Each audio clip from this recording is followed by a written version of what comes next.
Periodic redrawing of electoral boundaries is a constitutional mandate intended to ensure one person, one vote. We must ask ourselves at what cost to the unity and federal fabric of our great nation this specific exercise comes.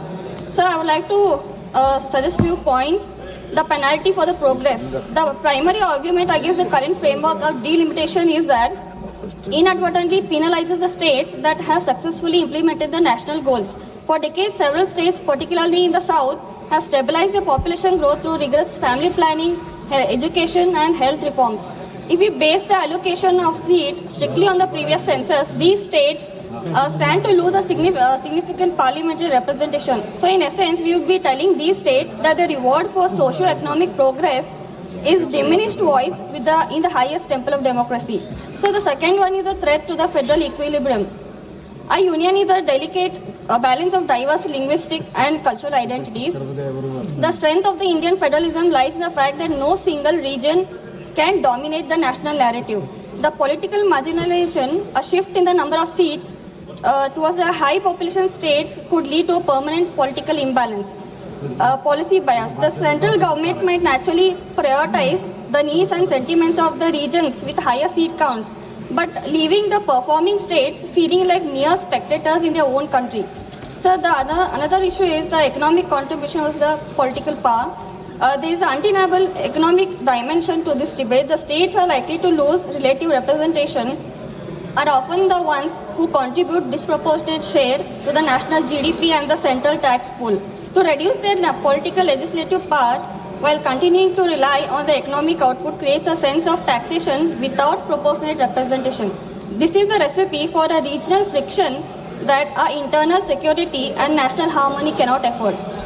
There is a need for a new formula, sir. We are not arguing against the Constitution, but we are arguing against for its spirit. The 84th Amendment Act of 2001 froze the seat allocation based on 1971 census precisely to avoid this conflict. But before we move on to the new bill, we must redefine the representation, explore the models where seat increases do not result in the loss of relative strength for performing states.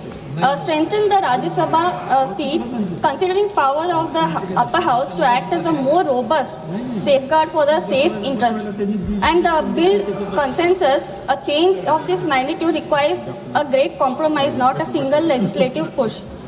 So I would like to, regarding the women's bill, I would like to take a moment of the history back to the 13th century. With great pride, I would like to say that Basavanaji in the 13th century, he made a parliament like Anubhav Mantapa, where women were included and given their voice. So it takes immense pride that today this bill has come into effect, but only women's bill need to be implemented right now and not later. So I would like to conclude that democracy is not just a number game. It is a system of equity. So few more, I'll wind up, sir. If we pass the bill without addressing the deep-seated fears of regional marginalization, we risk transforming union of states into majoritarian rule of regions. So let us not rush into exercise that could alienate millions of citizens who have done exactly when the nation asked them: empower their women, educate their children, and stabilize their population. So I urge this House to defer the bill until a formula that honors both population equity and federal fairness. Thank you, sir. Shri K. Appal Naidu ji. Shri K. Appal Naidu ji. Kindly start. గౌరవ సభాపతి గారికి నమస్కారం. ఈరోజు